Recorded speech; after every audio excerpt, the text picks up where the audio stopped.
pelajaran, tolong ketua kelas untuk memimpin doa sebelum Ya, Kak, santai. Bismillahirrahmanirrahim. Tanah airku tidak kulupakan, kan terkenang selama hidupku. Biar ku sayang pergi jauh, tidak akan hilang dari kalbu. Tanahku yang ku cintai, engkau ku hargai. Anak-anak, sebelumnya kita itu sudah belajar tentang apa? Siapa yang masih ingat? Air. Oke, siklus air. Bumi kita itu sebagian besar terdiri dari air. Oke, sudah betul semua? Air. Oke, air ya. Jadi bumi kita itu yang besar itu sebagian besar atau kurang lebih 97% itu berupa air. Air bersih atau air laut? Laut. Ya, yang banyak itu air laut. Kemarin kita sudah mempelajari tentang air yang ada di bumi. Nah, hari ini kita akan melanjutkan tentang air.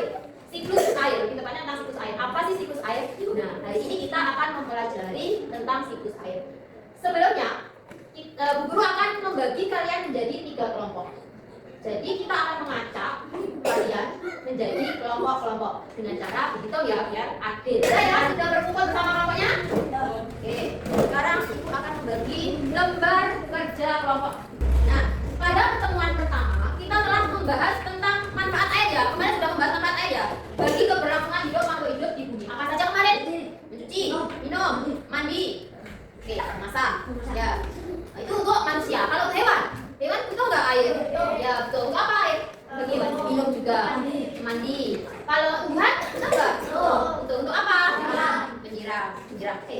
Nah, jika air digunakan, berarti kan mereka menggunakan setiap hari. Jika digunakan terus menerus, apakah air akan habis? Tidak. Kenapa kok tidak habis? Coba. Di situ ada kolom. Silakan ditulis. Menurut kelompok berdiskusi ya, Kak. Berdiskusi. Coba diskusikan bersama kelompok kalian. Apakah jika air digunakan terus-menerus apakah akan habis? Bagaimana pendapat kalian? Coba diskusikan bersama kelompok. Coba untuk mendukung jawaban kalian, coba perhatikan video yang akan Ibu tampilkan.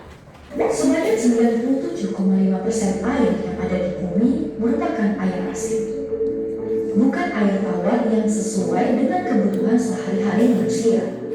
Air dapat berbentuk cairan seperti yang terdapat di bawah tanah dan mengalir di sungai. Atau berbentuk padat seperti yang terdapat pada salju dan es di kutub. Ataupun berbentuk uap air saat terkena sinar matahari yang panas.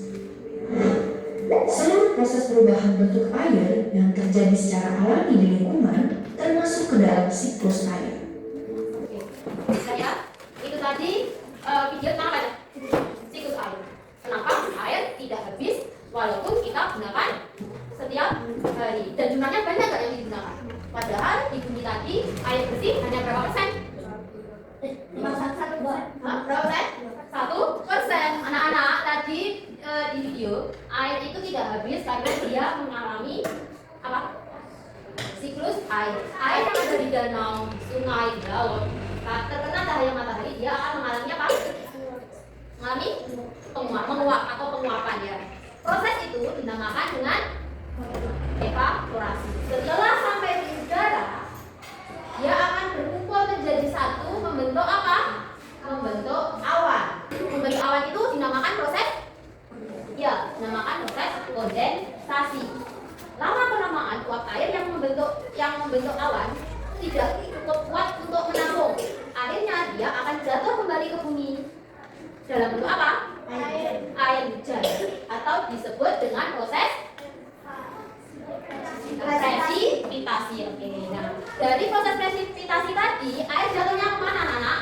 Ke dataran tinggi, bisa. Terus ke laut langsung, ke sungai. Ada juga yang ke dataran rendah. Nah, setiap kelompok silakan maju satu orang untuk menuangkan air.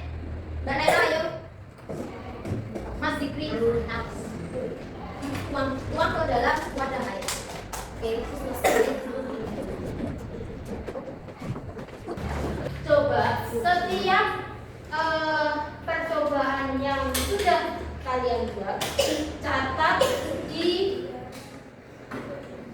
lembar kerja yang ada di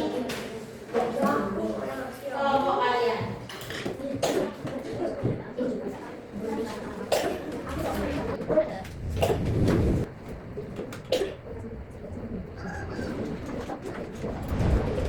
Setelah kalian mengamati ketiga percobaan sederhana tadi, nanti Ibu minta tolong setiap kelompok untuk menyampaikan hasil pemakaman bersama kelompoknya, dan kelompok yang lain untuk menanggapi, bisa menyetujui terhadap hasil diskusi kelompok lain atau juga bisa menambahkan atau oh Bu tidak sama dengan hasilnya. Nanti kita akan membahas bersama-sama. Oke, silakan dari kelompok 2 untuk menyampaikan hasil diskusinya. Setelah kita mempelajari tentang siklus air dan dengan percobaan sederhana, mengapa air tidak akan habis? Karena air berputar yang disebut dengan siklus air. Mulai dari dia berupa air, kemudian melalui proses apa?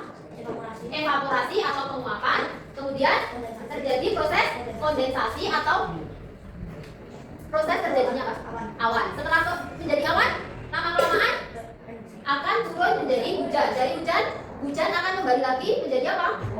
Air diserap. Ini kita sudah belajar tentang apa anak?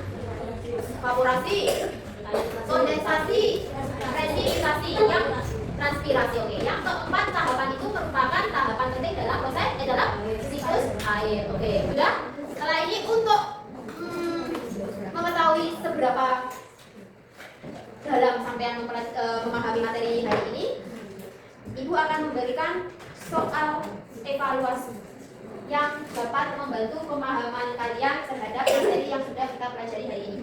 Karena kita membutuhkan air yang kita gunakan adalah air bersih. Jadi kita juga perlu menjaga kebersihan diri dengan menggunakan air bersih. Sebelum kita mengakhiri pembelajaran hari ini, minta tolong untuk ketua kelas menyiapkan berdoa terlebih dahulu sebelum kembali ke rumah masing-masing. Ya, Kak. Santai. Bismillahirrahmanirrahim. Wal asri innal insana lafi khusrin illa alladziina aamanu wa 'amilus shalihati wa tawassaw bil haqqi wa tawassaw bis sabr. Walhamdulillahi rabbil alamin. Terima kasih, hati-hati di jalan. Wassalamualaikum warahmatullahi wabarakatuh. Waalaikumsalam.